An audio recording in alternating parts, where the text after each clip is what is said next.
What's friendship to you, and can you save a terrible friend? This is the question lingering in my heart after I watched Jino save Afro, even though Afro had killed him twice. What happened in Afro Samurai: The Resurrection? Watch out and enjoy.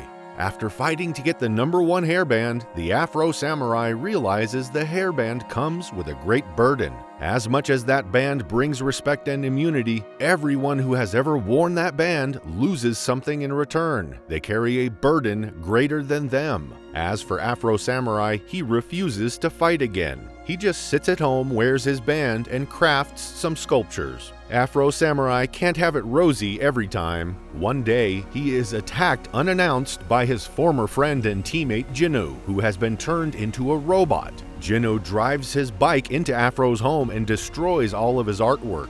He drags Afro by his hair to Lady Sio. Lady Sio is standing by Afro's father's grave. As Jino pushes Afro down, Lady Sio takes the #1 hairband and beats Afro severely. She says that she will wake up his worst history as she will recreate his father, Rokutaru.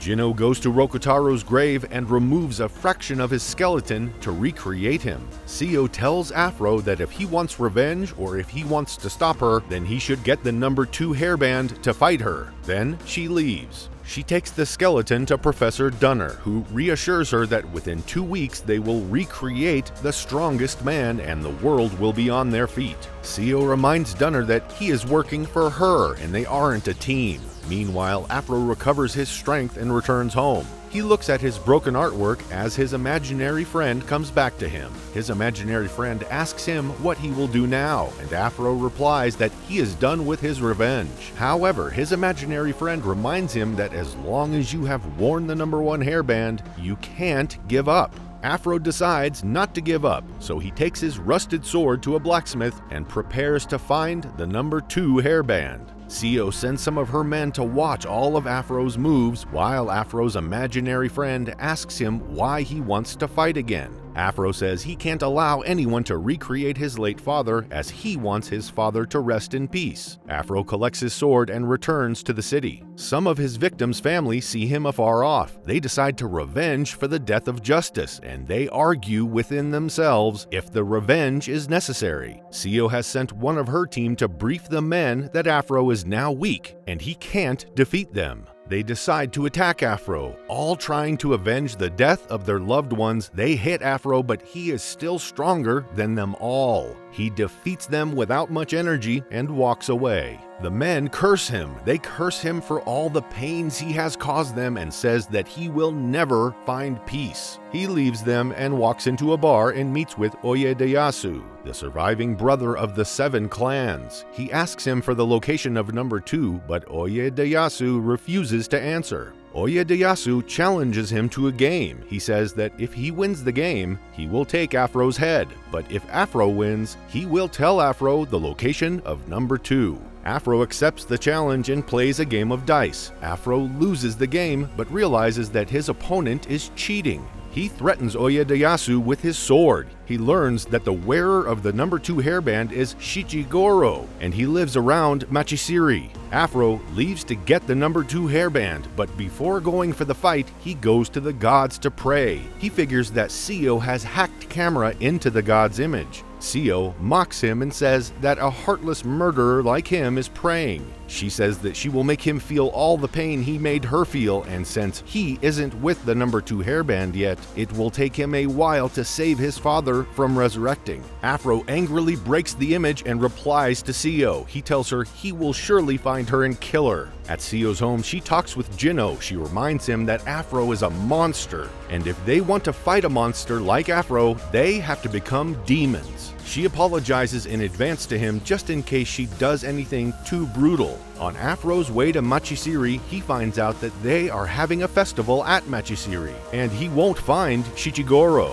Coincidentally, he sees a kidnapper holding a young boy named Kotaro. The kidnapper recognizes him to be Afro and attacks him so he can get away with the child. Afro kills the kidnapper and saves the child. The child's father comes and asks to appreciate Afro with a drink. Upon getting to the bar, Afro finds out the boy Kotaro is an adopted son of Shichigoro, and the man beside him is Shichigoro. Shichigoro narrates that Kotaro's father died fighting for headbands, so he promised to take care of the boy and hide the number 2 hairband. As Shichigoro leaves the bar and places his son to sleep in the bar, Afro walks after him and challenges him to a fight. Afro asks for the number 2 band, and Shichigoro refuses to drop the band. He says the hairband only causes pain and death. He insists he won't give him the band unless he is killed. Afro and Shichigoro start fighting. At first, Afro doesn't want to kill Shichigoro, so he fights faintly, but Shichigoro challenges him more. He calls him a cold-blooded murderer, and he says he knows Afro sees humans as flies, and he will ensure he kills Afro. As the battle continues, noises from the bar wake Kotaro up. Kotaro walks outside the bar to find his father, but witnesses Afro killing Shichigoro. Kotaro is filled with revenge, just like Afro was when his father died. Afro takes the number 2 hairband and moves to kill Seo. He finds Seo with his father's resurrected head. He gets angry and attempts to attack her, but she warns him not to attack. She instructs him to go to Cherry Hills and wait for her. She threatens that if he doesn't go, she will kill his father, and this time she will kill him more slowly. She makes her droids to shoot arrows at Afro till she walks away. Afro remembers the first time he met Seo. He visited Seo with her brother Jino when they were training. At that time, Seo had just been adopted into a family, and she tells Jino how lovely her family and her adopted brothers are. That day, Jino introduced Afro to Seo, and Seo asked if she could call Afro brother.